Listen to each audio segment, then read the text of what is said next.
इससे पहले क्लास में हम आपको किसके बारे में बता दिए थे? सिक्का वगैरह के बारे में बता दिए थे। सिक्कों का अध्ययन क्या कहलाता है? न्यूमिस्मेटिक्स। क्या कहलाता है? न्यूमिस्मेटिक्स। आज उसके आगे बताना है विदेशी यात्रियों का विवरण। बताइए। हाँ, अभिलेख। हाँ, क्या पढ़ाना है? अभिलेख। ऐतिहासिक काल। बताइए, इसका पहला हिस्सा हम जो देखते हैं वो इसके पढ़ने का जो स्रोत है वो 3 खंड में है। बताइए, ये वाला। हाँ, पूरा तात्विक। गदही चप्पल घसीट के मत चल, कहीं से चल, जानवर की तरह नहीं।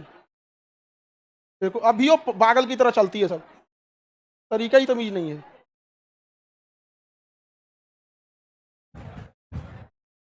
पुरातात्विक के बाद विदेशी यात्री। विदेशी यात्री, जो यात्री आए थे उन्होंने जो लिख दिया था। और साहित्य। साहित्य समझ में आ गया? चलिए आगे देखते। बैठा लो जी बकलोलियन को। बकलोल जो रहेगा ना, लड़की लोग गौर कीजिएगा, चारों ओर से बकलोल रहेगा वो। एक चीज का भी गौर कीजिएगा ना, चाहे लड़का हो चाहे लड़की, अगर बकलोल रहेगा हर डायरेक्शन से बकलोल रहेगा। डिसिप्लिन में भी, देखने में भी, पढ़ने में भी, खाना बनाने में भी, बिहेव करने में भी, चारों ओर से जाएगा बकलोल। समझ में आ गया कि नहीं आ गया? क्योंकि जब कभी किसी घर में आग लगता है ना तो चारों ओर से लग जाता है। नहीं समझे? उसी तरह जब इंसान में आग लगता है चारों ओर से लग जाता है। देखिए, जो पढ़ने में ठीक ठाक रहेगा ना, काफी चीजों में मतलब ठीक ठाक रहता है। देखिए, एक रिजल्ट होगा तो कई को में हो जाएगा, नहीं होगा तो कोनों में नहीं होगा। यहाँ पे ऐसा बैल है सब, जिसका कोई हद नहीं। ग्रेजुएट हो गया सब, आ गया सब खान सर के कोचिंग, हुए से सुनाई दे रहा है चप्पल घसीट के चल। हमारे घर के रहते लोग मार के पैर में छटका देते। 6 महीना बैठल रहते लोग ना, तो याद आता, अरे बाप बाप काहे छटकल हलो।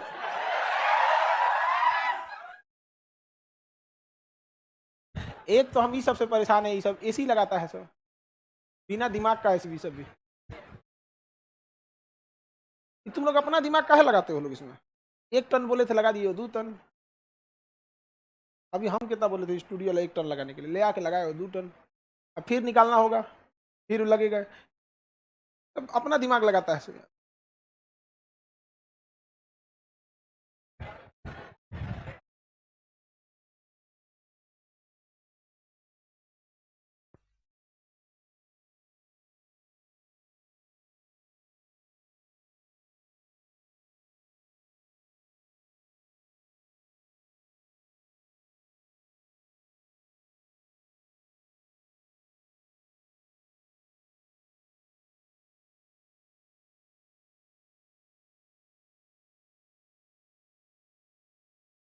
बहु पुरातात्विक में पहला हिस्सा क्या था? सिक्का, ये पढ़ा दिए हैं। दूसरा है अभिलेख। क्या है? अभिलेख। अभिलेख। अभिलेख में अगर ध्यान से देखिएगा तो अभिलेख जो होता है किसी पत्थर या किसी हार्ड चीज पे खोद के लिख देना, क्या कहलाता है? अभिलेख कहलाता। एपिग्राफी कहलाता है। अभिलेख का अध्ययन क्या कहलाता है? एपिग्राफी। 2 क्वेश्चन यहाँ से आता है कि भारत में अभिलेख अशोक ने चालू किया था, लेकिन अशोक से पहले ईरान का शासक डेरियस ने चालू किया था। तो सबसे पहले अभिलेख डेरियस ने। कहाँ का शासक था? ईरान का। तो विश्व का पहला अभिलेख ईरान के शासक डेरियस ने। विश्व का पहला अभिलेख ईरान के शासक डेरियस। अब भारत में पहला अभिलेख, भारत का पहला अभिलेख अशोक ने चालू किया था। कोई दिक्कत नहीं ना। अशोक का जो अभिलेख वगैरह का जो साक्ष्य हम लोग कह सकते हैं या ईरान के शासक का, वो तुर्की से मिला है। तुर्की का पुराना नाम एशिया माइनर था। तो जो सबसे पुराना अभिलेख कहेगा वो कहाँ मिलेगा? तुर्की से। लेकिन उस समय जब पुराना अभिलेख कर रहा था, नाम भी पुराना यूज करना पड़ेगा। तुर्की तो अभी का आधुनिक नाम है, उस समय नाम था एशिया माइनर। तो अभिलेख से 3 सवाल याद रहेगा ना। ऐसा अभिलेख का अध्ययन क्या कहलाता है? एपिग्राफी। अभिलेख का अध्ययन एपिग्राफी। अभिलेख का अध्ययन। सबसे पहले अभिलेख किसने बनवाया? डेरियस, ईरान का शासक। भारत में पहला अभिलेख कहां पे पाया गया है? अशोक का पहला अभिलेख एशिया माइनर। कहां पे? एशिया। आपको क्या लग रहा है आज का एग्जाम का कंपटीशन लेवल यही रह गया है कि एशिया माइनर पूछ देगा? नहीं, अब वो एशिया माइनर में कहा तो बोगज गोई। कहां पे? बोगज गोई। पहले ना, अब हम लोग के जमाने में ये होता था। समझ में आया कि नहीं आ गया? आज से 15 साल पहले जो देखिएगा, जो एग्जाम का क्वेश्चन जो रहता था, ये रेलवे का रहता था, अब वो नहीं रह गया। अब वो भी चेंज हो चुका है। जो पीसीएस का है वो चेंज हो चुका है। और यूपीएससी तो कसम खा ली है कि हमको फेल करने के लिए एग्जाम लेना है। वो क्वेश्चन सेट करती है कि अच्छा, पहले यूपीएससी बच्चों को देख के, सिलेबस को देख के क्वेश्चन बनाती थी। अभी हमको लगता है यूपीएससी के 4-5 बंदे बैठ के सारे कोचिंग का कोर्स खरीदी हुई है, वो देखते रहते हैं। तो लगता है जैसे अच्छा ये नहीं पढ़ा है, इसको दे दो। एकदम उसको दुश्मनी टाइप का हो गया। ऐसा लग नहीं रहा है कि वो ना आपसे कंपटीशन कर रहा है। यूपीएससी वाला हम लोग से कंपटीशन कर रहा है। और हम लोग की मजबूरी समझिए, कोई भी सब्जेक्ट तो इनफाइनाइट है।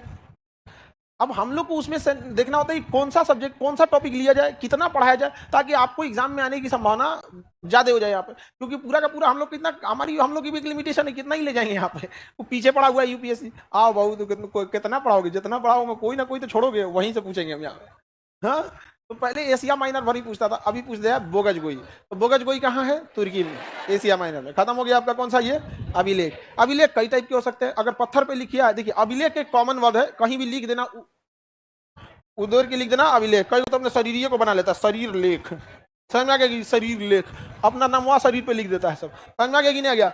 अब उसको टैटू वटू बना लेता है लोग। अब वही जाएंगे मेडिकल में तो कभी कभी लेवल 1 के मेडिकल में छाट देता है। जहां भी लेवल 1 का मेडिकल लेगा ना, बहुत दिक्कत करता है। आर्मी वगैरह में कभी कभी बढ़िया देख लिया, उसमें तो छाट देता है। खैर, अब वो आपका अभिलेख मिटाना पड़ेगा वहां से। तो अक्सर देखिएगा, जैसे कोई घर बनाया, जैसे मान के चलिए घर बनाया आप लोग, और उस पर एक पत्थर लेके नाम आगे लिखवा दिए, चंडाल निवास, तो आप वो क्या हो गया आपका? अभिलेख। नहीं समझ में गया? नजर उजर लगवे नहीं करेगा, बस आगे क्या लिखवा देना है? चंडाल निवास। समझ आ गया कि नहीं? वो अबे जो दू को गई थी सब, हाँ ना बौक निवास। लड़की लोग बताओ, अभी ये जो गई थी तो बौक नहीं थी सब? हाँ, हमारा भारत में पता नहीं क्या डिजाइन में है। शिक्षा में टीचर को समझ में नहीं आता, शिक्षा देगी और क्या क्या चीज है, नहीं समझा? हर एक चीज का ध्यान देना पड़ता है। आगे बढ़ जा। तो अभिलेख समझ में आ गया? पत्थर पे लिख देते हैं तो उसे शिलालेख कहते हैं। शिलालेख छोटे जगह पे कहीं यूज हो जाता है। डीएम के घर के बाहर देखेंगे शिलालेख, प्रधानमंत्री के घर के बाहर देखेंगे लोक कल्याण मार्ग ऐसे लिखा रहेगा। आप लोग को जब सरकारी बंगला मिलेगा तो आपके आगे मिलेगा, वहां पे ऐसे लिखा हुआ रहेगा, आपका नाम विभाग पर बोझ, ऐसे करके कुछ लिख देगा आपका। तो जिस टाइप का आपका जो भी विभाग होगा, जिसको आप लोग नाचने जाएंगे, वो विभाग का नाम आपका लिखा रहेगा, तो क्या हो जाएगा? शिलालेख हो जाएगा। तो शिला मतलब होता है पत्थर। अगर छोटे पत्थर पे लिख दिया तो शिलालेख, छोटे पत्थर पे लिखा तो शिलालेख, शिलालेख, कोई दिक्कत? और अगर पिलर टाइप का काट के लिखा तो स्तंभ लेख, तो उसे क्या कहेंगे? स्तंभ लेख। स्तंभ लेख समझ में आ गया कि नहीं गया? अब देखिए, शिलालेख जो होता था उसमें दिखना थोड़ा सा कम होता है, कम दिखेगा, लेकिन स्तंभ लेख जैसे कारगिल चौक, कोई चौराहा बनाया गोलंबर इसे, ठीक है, और उसमें खूब अच्छा फूल बगीचा लगा दिए यहाँ पे, आएगो पिलर गाड़ दिए यहाँ पे, इस पे चारों ओर से अपना संदेश लिख दिए यहाँ पर। ये एक शहर, एक और इस शहर का इतिहास लिख दिए, दूसरी ओर लिखे इस शहर में कौन कौन विदेशी आक्रमण हुए थे, उसके बाद इस शहर ने कौन कौन विदेशी आक्रमण को हराया था, युद्ध में क्या भूमिका दी। एक साइड में लिख दिए कि आने वाले समय में इस शहर की क्या उद्देश्य है। समझ में आ गया कि नहीं आ गया? किसी को कोई दिक्कत है? आगे बढ़ जाए तो अपने अपने बारे में क्या लिख सकते हैं, अभिलेख लिख सकते हैं यहाँ पे। तो वो क्या हो जाएगा? स्तंभ लेख। क्या हो जाएगा? स्तंभ लेख। किसी को दिक्कत? कौन सा लेख? स्तंभ लेख। किसी को कोई दिक्कत नहीं ना?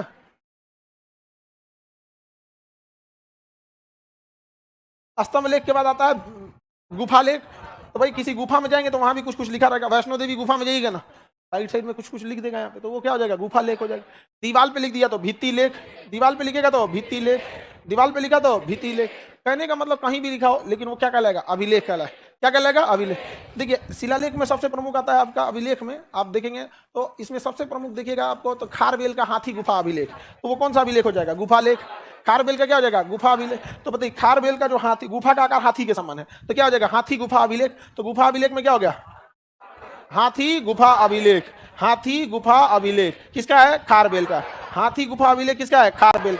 खारबेल ने हाथी गुफा अभिलेख में लिखा है कि जब शासक नंदराज थे उस समय अशोक ने आके यहाँ आक्रमण कर दिया।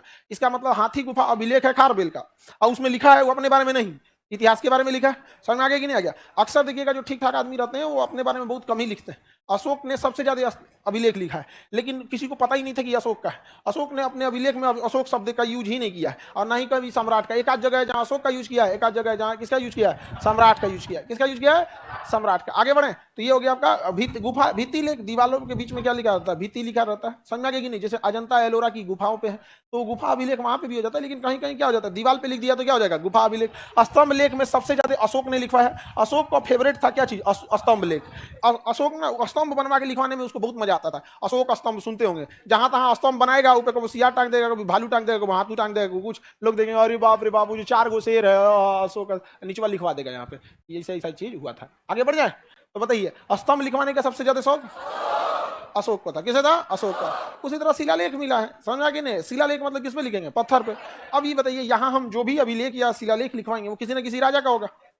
हाँ, जब राजा आएगा तो राजा पढ़ लेंगे लोग। यहाँ पढ़ के हमको दिमाग लगेगा बिना कोई जरूरत है जी? हाँ, क्योंकि अभी हम आपको बोलेंगे खार वेद, आपको पता नहीं चलेगा किस वंश का राजा है, कहाँ काम करता है, कहाँ नहीं करता है, लेकिन बस आप कंसेप्ट के लिए समझते रहिए। समझ में आ रहा है कि नहीं आ रहा है? तो अभिलेख भी ये सब क्या है, सब पुरातात्विक स्रोत है जिससे हमें पुराने बारे में जानकारी मिलती है। तो ये चैप्टर में हमें बस ये पता करना है कहाँ कहाँ से हमें पुराने जमाने की जानकारी मिल सकती है। अब विदेशी यात्री देख लेते हैं, कौन सा विदेशी यात्री? विदेशी यात्री बहुत हैं सब भारत में, कुछ भारत के बारे में लिखे हैं सब, कुछ भारत के बारे में नहीं लिखे हैं सब। तो विदेशी यात्री के बारे में देखते हैं कैसे पता चलता है कि अशोक का है। देखिए अशोक का पता ही नहीं चला कैसे, कई जगह इधर उधर घूमा गया तो देव नाम प्रियदर्शी लिखा था, देव नाम प्रियदर्शी मैं ये संदेश देता हूँ, देव नाम प्रियदर्शी मैं ये संदेश देता हूँ। एक जगह गुर्जरा और मास्की में गया तो लिख दिया देव नाम प्रियदर्शी, ब्रैकेट में लिख दिया अशोक। कहा बाप रे, जहां जहां खोजले हैं देव नाम प्रियदर्शी, देव नाम प्रियदर्शी, ये अशोक है, ये क्या है, अशोक है। तो लोगों इतिहासकारों में विवाद हो गया, तो ठीक है अशोक है तो कोई जरूरी थोड़ी है कि वही अशोक है। इस सम्राट अशोक कहां लिखा है? अब जैसे हम ही लिख दें खान सर, खाली हम ही एगो खान सर हैं, नहीं ना? हाँ? हम ही एक है? अरे नहीं जी, मतलब होंगे तो बहुत लोग ना। अभी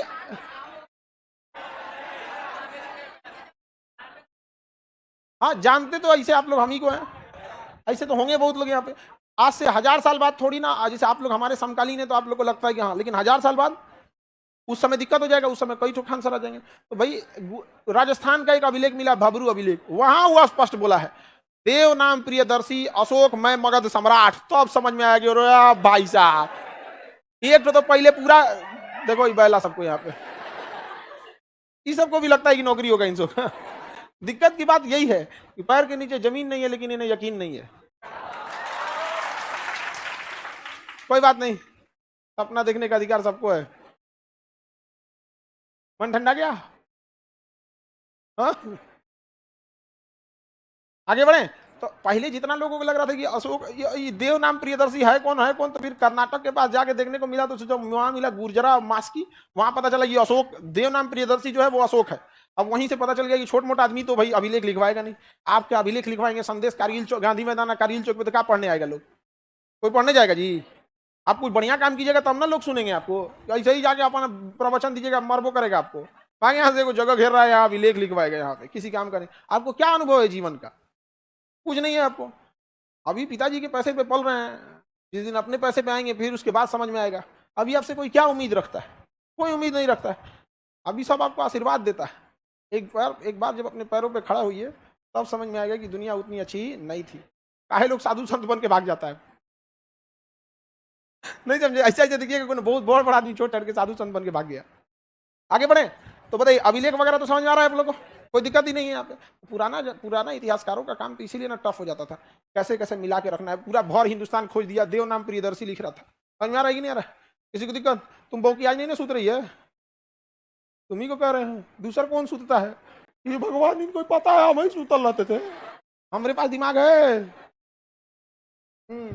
लड़का सब तुम लोग को भी टाइम से सो जाया करो, लोग टाइम से जग जाया करो। लोग यहाँ आके सूतल जगह करेगा तो पीटी वो करेगा लोग। आगे बढ़े, अब देखते हैं विदेशी यात्री। क्या देखते हैं? विदेशी यात्री। बताइए इतिहास के जनक का नाम हेरोडोटस। हेरोडोटस इतिहास का जनक हेरोडोटस। आप लोग को कल इसका पीडीएफ दे देंगे। पीडीएफ मिला है? हाँ, कल आपको इसका पीडीएफ दे देंगे। हाँ अच्छा, बुक ही दे देंगे। बुक छप रहा है थोड़ा सा, तो ज्यादा एक दो को छपेगा तो आप लोग को नहीं ना दे दिया जाएगा।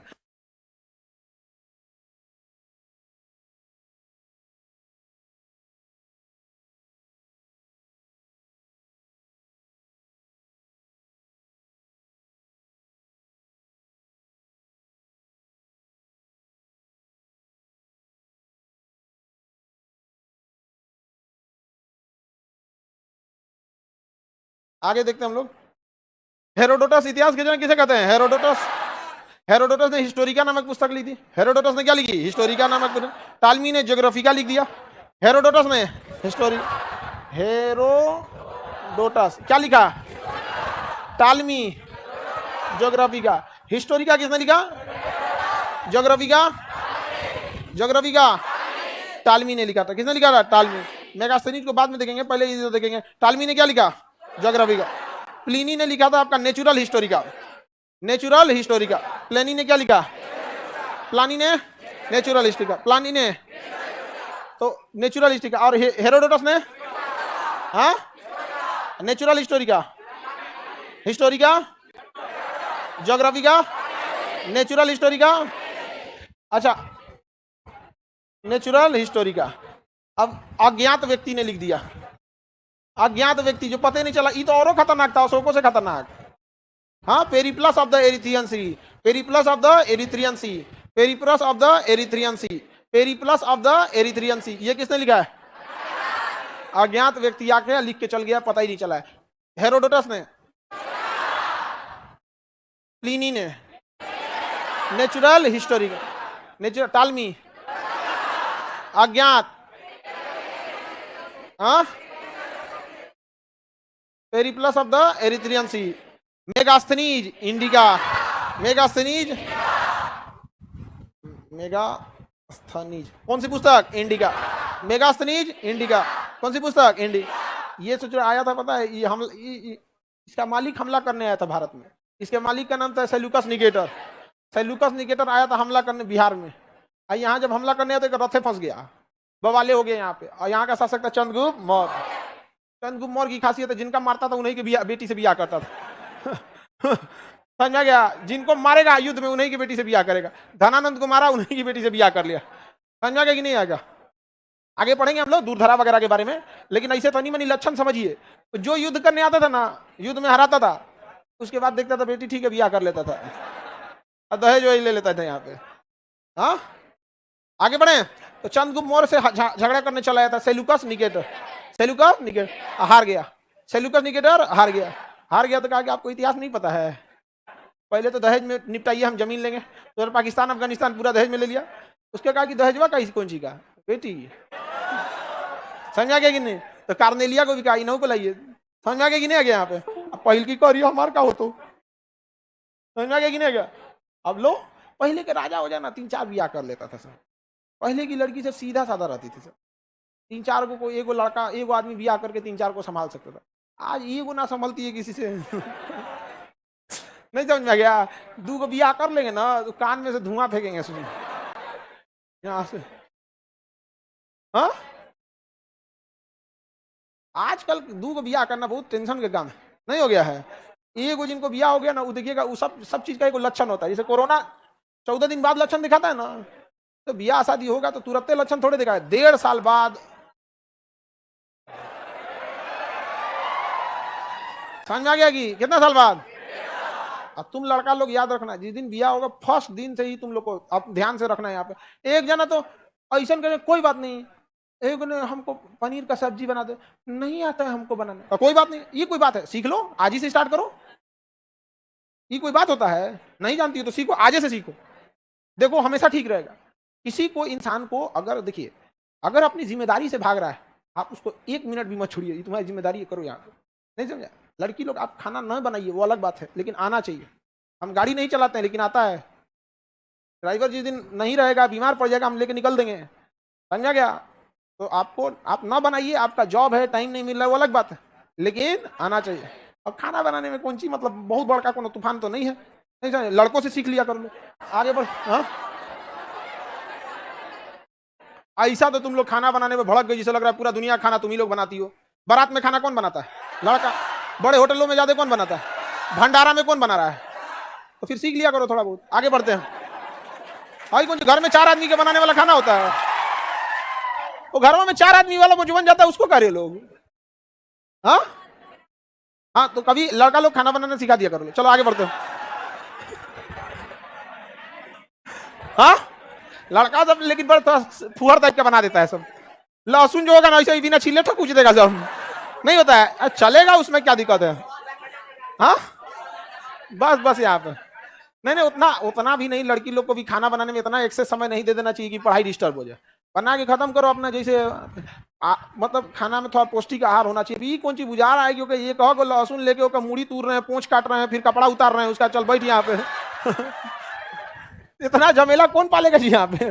वो लड़का छोड़ाया, तनी मनी गर्दा उर्दा उड़ाया, कंबल उम्बल उसका उठार के फेंका, चल उतारे, तो नहीं चादर कंबल हटा, यहाँ पे ले जाके गिलास में ठकुच दिया बेलन उल्टा करके, हो गया। नहीं समझ आया? हम लोग जब पढ़ते थे तो ये सब जो जितना फालतू डिपार्टमेंट था तो हमारे था, कोनो चीज को ठकुचने का ठकुच देते थे, कब कब उठ पटांग जिसको नहीं हो ठकुचने का ठकुच देते थे उसको। हाँ, सब खाना वाना बनाने में लेट किया करो। अब लड़का सबको देखते हैं मिर्चा काट, अरे कटले भी ना, क्या जरूरत है? बीचवा में से फाड़ के डाल दो उसको। रीजन क्या है, बीचवा में से काट के डाले रहोगे ना तो आतंक मचाएगा नहीं, कहीं कहीं दिखते रहेगा रे चोटा कहीं निकल साइड में, और इतनी डाल दोगे ना तो कहीं घुस के नीचे से चल जाएगा। आओ बती तो यहाँ पे कचरा गई लो, यहाँ बहुत खचरा होता है सब छोटका छोटका, इसलिए कभी उनको अंडर एस्टिमेट नहीं कीजिएगा। बीच में से दीजिए डाल दीजिए यहाँ पे, चल तो दिखते रहेगा यहाँ पे, नहीं समझ में आया। ये सब तो लड़की सब एगो प्लेट मिलेगी सब तो खूब अस्थिर प्याज मिर्चा अदरक हल्दी लहसुन एकदम, देखो तो मेरे जैसा दिख रहा है कि नहीं। आगे बढ़ते हैं। Herodotus historical, Herodotus Ptolemy geography, Pliny Megasthenes Indica, Periplus of the Erythraean Sea, Periplus of the Erythraean Sea. अज्ञात आदमी आगे लिख के चल गया, पहला पता नहीं चला कौन आदमी आगे लिख के चला गया, किसने लिखा है? अज्ञात, पेरिप्लस ऑफ द एरिथ्रियन सी। अच्छा, 4 को राइटर को आपको सीक्वेंस याद रखना है क्योंकि ये पूछा हुआ है। फाहियान इत्सिंग पहले आपको याद रखेगा, पहले कौन था? फाहियान। हालांकि जब आप चंद्रगुप्त मौर्य, जब आप गुप्त वंश पढ़िएगा तो हम आपको बताएंगे कि चंद्रगुप्त द्वितीय विक्रमादित्य के समय फाहियान आया, था ये उसके बारे में अलग है, लेकिन सीक्वेंस पूछता है, इसमें लिया भी हुआ है सीक्वेंस वहां पे। फाहियान, संयुगिन, ह्वेनसांग और इत्सिंग। फाहियान, संयुगिन, सीक्वेंस याद रखना है। पहला कौन सा सीक्वेंस? फाहियान, संयुगन, ह्वेनसांग और इत्सिंग। कौन सा? Itsing, Itsing. ये सीक्वेंस याद रहेगा, ये सीक्वेंस से पूछा हुआ है बीपीएससी में, ये सीक्वेंस पूछा हुआ है, ये लाइन से सीक्वेंस है। आपको ना इसमें से ना रैंडम उठा के इधर उधर देगा। सबसे पहले कौन आया? फाहियान, उसके बाद संयुगन, उसके बाद ह्वेनसांग, उसके बाद इत्सिंग, इत्सिंग। अब ये ना आपको ना इतना नहीं ध्यान रखना है कि किस राजा के काल में आया था, ये भी नहीं ध्यान देना है आप लोग को कि कौन सा मतलब क्या किया, क्योंकि इसके बारे में जैसे राजा के बारे में आएंगे आपको ये बात पढ़ाना होगा यहाँ पे। इसलिए अभी आप लोग को ना ये सब स्ट्रक्चरिंग में ज्यादा टाइम मत वेस्ट कर दीजिए, वरना दिमाग बोझिल हो जाएगा यहाँ पे। या हम देखें एक फालतू फालतू अभिलेख बताए हैं, अरे जब राजा बताएंगे, अब अशोक का अभिलेख यही बता दें, फिर अशोक में कौन सी बताएंगे? सिक्का अशोक में बता देंगे। अभी बस हम आपको ये बता दिए कि अभिलेख कैसे कैसे लिखाता है। उसी तरह बस ये 4 को नाम याद रखिएगा, फाहियान, संयुगन, इत्सिंग और ह्वेनसांग के बाद इत्सिंग। सबसे लास्ट में ईटीसी आता है, देख देखते हैं सबसे लास्ट में बचता है ईटीसी लिख देता है, तो वैसे ही सबसे इत्सिंग लिख दीजिएगा, ईटीसी की जगह इत्सिंग, ईटीसी की जगह इत्सिंग, तो सब लास्ट में चल जाएगा। सब चीनी है, सब चाइनीज है सब। Fahien, Sung Yun, Hiuen Tsang, Itsing, Fahien, Sung Yun, Hiuen Tsang, Itsing, Fahien, Sung Yun, Itsing, सबसे लास्ट में Itsing, Fahien, Sung Yun, Hiuen Tsang, Itsing. हो गया? आप देखो बाबू ध्यान से, इसकी किताब का नाम नहीं ध्यान रखना है। फसे फाहियान, फसे फोक्यू की, फसे फाहियान, फसे फोक्यू की। बाकी सब अपने चल गया, सब किताब उताब नहीं लिखा। ह्वेनसांग की तरह सी यू की, सी क्यू की, सी क्यू की, सी क्यू की। फाहियान का फोक्यू की, फाहियान का फोक्यू की, ह्वेनसांग का सी यू की, सी यू की। अब इसके बारे में हम इसलिए डिटेल नहीं बता रहे हैं क्योंकि आगे पढ़ना है, लेकिन हेरोडोटस के बारे में आगे पढ़ना ही नहीं है, टालमिया के बारे में पढ़ना ही नहीं है। बैल था ससुराई, टालमिया बैल था। अरे ये बोलता था सूरज घूमता, सूरज घूमता है, हम लोग चुपचाप हैं। हाँ ये टालमी, आप अपनी किताब में लिख ले ज्योग्राफिका में पूरा विधिवत कि सूर्य स्थिर है और पृथ्वी स्थिर है और सूर्य इसका चक्कर लगा रहा है। बताओ, चक्कर लगा रहा है, सूर्य चक्कर लगा रहा है। बताइए इनको कौन बोला था? ये टालमी। अब बकायदा किताब में लिख के छपवाया भी था, नहीं समझे? तो ऐसा एक से एक रहता है सब। आगे बढ़े।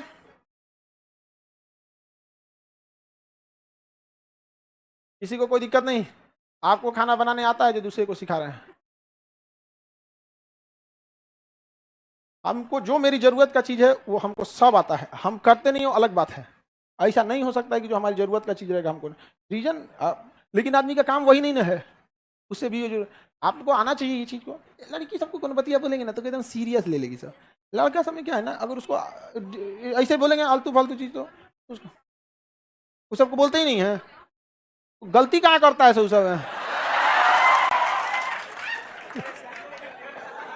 अब गलती करे तब तो बोला जाए, बताइए, देवताओं से गलती ही नहीं होती है। आगे बढ़ते हैं। आप हम समझ रहे हैं आपकी तकलीफ को, कोई बात नहीं। हाँ चलिए अब आगे बढ़ते हैं। बेचारी इंतजार कर रही है, गलती करने दीजिए। अरे वो सब तो 2-4 गो है सब लड़का सब, वो अलग बात है कि दूसरा ग्रह नक्षत्र ठीक नहीं था उसके जन्म के समय। नहीं समझ में, कभी कभी नहीं ग्रहण के जगावल हो जाता है कोनो कोनो।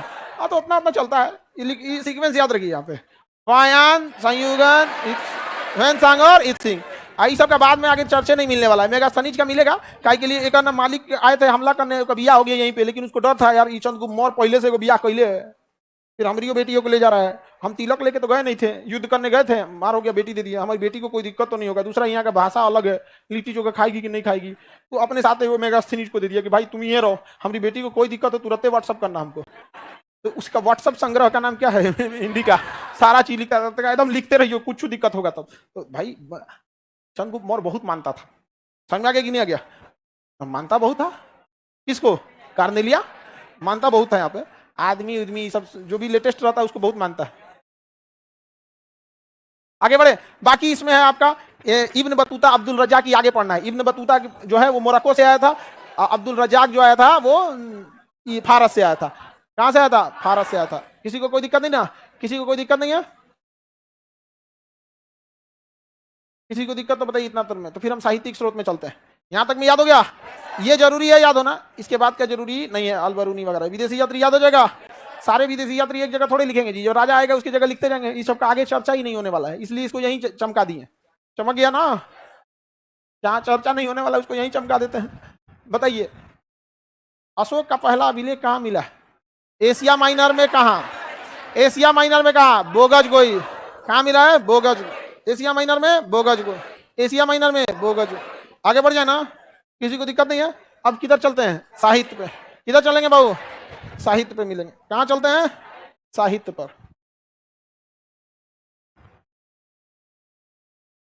साहित्य पे चले? किसी को दिक्कत नहीं ना? साहित्य में 3 टाइप के साहित्य होंगे।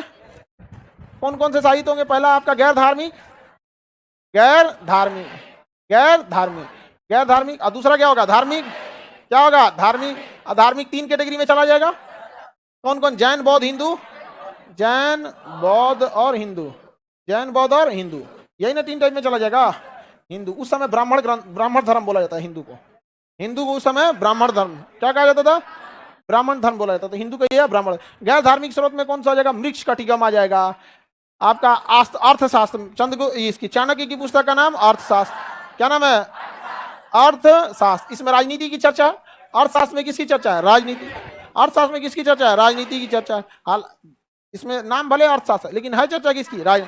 अब जब चाणक्य को पढ़ेंगे तो इसमें राजा के सप्ताम सिद्धांत लिखे गए हैं। कितने राजा के पास कौन से गुण होने चाहिए, कौन से नहीं होने चाहिए। आजकल गांव में देखिएगा तो कोनो नियम चिपका के कहेगा ये चाणक्य नीति है। अरे बैल कहीं का चाणक्य नीति है। कोनो नियम चिपका देगा, कहेगा ये कौन सी नीति है? चाणक्य नीति है। लग रहा है कि लचीदाना है चाणक्य नीति यहाँ पर। तो अर्थशास्त्र किसकी पुस्तक है? चाणक्य की। अर्थशास्त्र किसकी पुस्तक है? चाणक्य। चाणक्य किससे संबंधित? अर्थशास्त्र की राजनीति से। किसे? ये किससे संबंधित है? राजनीति से। इसी तरह आपका पुस्तक का नाम है इसमें ये और भी कोई भी किस पुस्तक लिख सकते हैं पुराने जमाने का। मृक्ष कटिकम, मृक्ष कटिकम, मृक्ष कटिकम। मिट्टी के खिलौने के बारे में इसमें क्या है? चर्चा है। मृक्ष कटिकम है इसमें चर्चा है। यहाँ इसी में कई टाइप का है। देवी चंद्रगुप्तम, देवी चंद्रगुप्तम। इसमें 2 राजा रानी की चर्चा है, देवी की चर्चा है और चंद्रगुप्त की चर्चा है। तो देवी चंद्रगुप्तम है। समझ में आ गया कि नहीं आ गया? तो इसी तरह कई पुस्तकों की चर्चा है जो कि धर्म से रिलेटेड नहीं है लेकिन प्राचीन काल की पुस्तक है। अर्थशास्त्र हो गया। मनुस्मृति कानून से संबंधित है। पंचतंत्र जो है वो भी धर्म से संबंधित नहीं है। देखिए मनुस्मृति जो है वो किससे संबंधित है? मनुस्मृति कानून से संबंधित है। पंचतंत्र, पंचतंत्र सबसे ज्यादा विदेशी भाषाओं में अगर किसी पुस्तक का अनुवाद किया गया तो किसका है? पंचतंत्र का। सर्वाधिक विदेशी भाषा में अनुवादित पुस्तक पंचतंत्र। कानून की पहली पुस्तक मनुस्मृति। कानून की पहली पुस्तक मनुस्मृति। अब मनुस्मृति पे कई बार ऐसा लगता है कि इनमें शूद्रों को बहुत ज्यादा अधिकार नहीं दिया गया है मनुस्मृति के बारे में। दूसरा महिलाओं के बारे में, महिलाओं को भी उतना उचित अधिकार इसमें नहीं दिया गया है। तो अलग अलग चीजें हैं इसमें। समझ में आ गया कि नहीं? अभी राजनीति का क्या बन गया है? मुद्दा बन गया है। अब प्राचीन काल में शूद्रों के साथ बहुत बुरा भेदभाव होता भी था। समझ में आ गया कि नहीं? इतना ना बुरा सताया लोग कि उन लोग के दिमाग में डर बैठ गया। यहाँ पर समझ में एजुकेशन से दूर रखा। अब अगर किसी को ना बर्बाद करना है ना तो 2 काम बस कर दीजिए, उसको शराब का लत लगा दीजिए और एजुकेशन से दूर कर दीजिए। एजुकेशन से दूर करेंगे ना तो धीरे धीरे बर्बाद होगा। ठीक है। और उसी के साथ साथ एगो शराब का लत लगा दीजिएगा ना तो कहते हैं ना सोना पे सुहागा, 10 साल में उसका पूरा चीजें तहस नहस हो जाएगा। यहाँ पे बातचीत का तरीका, खाने पीने का तरीका, व्यवहार का तरीका, सोचने का सब बदल जाएगा। यहाँ पे सब रद्द हो जाएगा। यहाँ पे समझ में आ गया कि नहीं? एक नॉर्मल आदमी को अगर देखिएगा ना आप, उसको जैसे मान के चलिए मोदी जी 15-15 लाख रुपया भेज दिए तो आधा तो सनक जाएगा सब 15 लाख देख के। समझ में आएगी नहीं? सोनक जाएगा सो देख के। अब कहेगा अब कौन सी, अब चढ़ के रहना है, पैसा आ गया। अब मेंटेलिटी देखिएगा ना गांव में कई आदमी का, नौकरी हो गया किसी का बेटा का तो अब कौन सी खाएगे, अब कौन सी कमी, चढ़ के रहेंगे हम। अरे रहो ना जैसे रहना है, चढ़ के कौन सी रहोगे? तो एजुकेशन क्या है, बहुत ज्यादा जरूरी होता है। तो सर्वाधिक विदेशी भाषाओं में अनुवादित पुस्तक पंचतंत्र। कानून की पहली पुस्तक मनु, नामे है मनु, ऋषि मनु ने लिखा था। किसने लिखा था? ऋषि मनु ने। ऋषि मनु ने। बताइए अर्थशास्त्र का संबंध किससे है? हाँ, राजनीति से। किसने लिखा था? चाणक्य। किसने लिखा? चाणक्य। मनुस्मृति का संबंध कानून से। किसने लिखा? ऋषि मनु ने। किसने लिखा? ऋषि मनु। सर्वाधिक विदेशी भाषाओं में अनुवादित पंचतंत्र किसने लिखा? विष्णु शर्मा। पंचतंत्र किसने लिखा? विष्णु शर्मा। पंचतंत्र विष्णु शर्मा। शूद्रक ने लिखा मृक्ष कटिकम। क्या लिखा? मृक्ष कटिकम। किसने लिखा है? शूद्रक ने। मृक्ष कटिकम का मतलब था मिट्टी का खिलौना। मिट्टी का खिलौना। कलहन ने लिखा राज तरंगिनी, कश्मीर का इतिहास है। कलहन ने क्या लिखा? राज तरंगिनी, किसका इतिहास है? कश्मीर का। अब बताइए अगर हम इसी चैप्टर में सारी किताबों को पढ़ने लगे तो फिर आगे जाके क्या पढ़ेंगे? नहीं ना, राजा के समय पढ़ेंगे। बस यहाँ आपको आइडिया लगना चाहिए कि हमको क्या क्या चीजों के बारे में कैसे प्राचीन, जैसे सिंधु सभ्यता की जानकारी खुदाई से मिली और पाषाण काल की जानकारी हमें पत्थरों के से मिली यहाँ पे। उसी तरह ऐतिहासिक काल की जानकारी हमें ज्यादातर ऐतिहासिक उसे पुरातात्विक से तो मिला ही है, ज्यादातर किससे मिला है? साहित्य से, चाहे वो विदेशी साहित्य हो चाहे भारतीय साहित्य, इसके बारे में जानकारी मिला है। तो वो जो भी लिखे हैं वो राजा वजा के बारे में लिखे हैं ना। जैसे आप ही कुछ भी परिचय लिखेगा तो अपना नाम पता एड्रेस तो लिखेगा ना।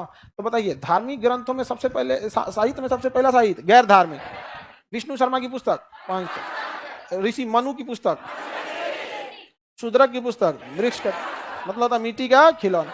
वृक्ष कटिकम का मतलब क्या होता है? मिट्टी का खिलौना। Any problem? कोई दिक्कत? आगे बढ़े। राजनीति से संबंधित पहली पुस्तक, हाँ, कानून से संबंधित पहली पुस्तक, सर्वाधिक विदेशी भाषाओं में।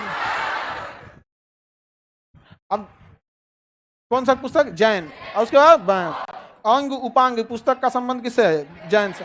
अंग उपांग, अंग और उपांग जैन ग्रंथ से। अंग और उपांग 16 पूर्वा 14 पूर्वा 14 पूर्वा का संबंध, अलग अलग चीजों का संबंध है यहाँ पे। अब बताइए जैन जब धर्म पढ़ेंगे तो पूरा डिटेल से पढ़ेंगे, तो अंग में क्या लिखा है, उपांग में क्या लिखा है, नहीं पढ़ लेंगे। अब बौद्ध धर्म में देखेंगे यहाँ पे तो बौद्ध धर्म में जातक, कौन सा?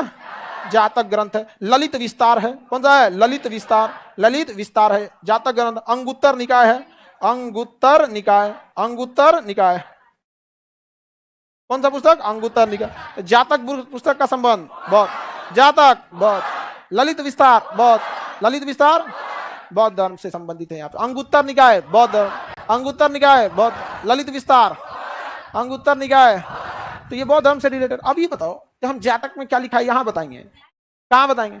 जब बौद्ध बताएंगे तो अभी तो हम वैसे ये बता रहे हैं कि आपको अभी जो आगे पढ़ना है उसके बारे में जानकारी कहाँ से आई है। नहीं समझे? कोई दिक्कत?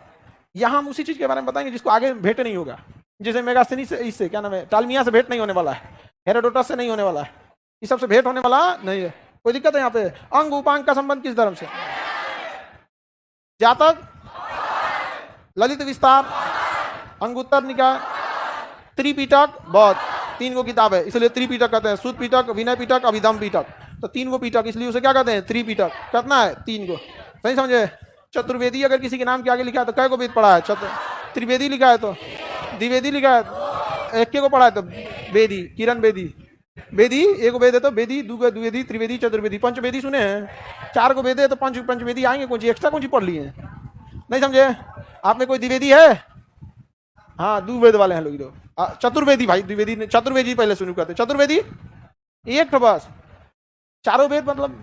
अच्छा, आप तो लोग खानदान के हिसाब से लिख लेते हैं कि भैया हमारे खानदान में कोई हो अब तो जातियां वंशानुगत में चलती है, लेकिन पुराने भी काल में जातियां वंशानुगत नहीं थी। आप 4 वेद के हैं तो चतुर्वेदी, आपका भाई दुए पढ़ा है तो आप चतुर्वेदी लिखेगा, वो द्विवेदी लिखेगा। समझ में आ गया कि नहीं आ गया?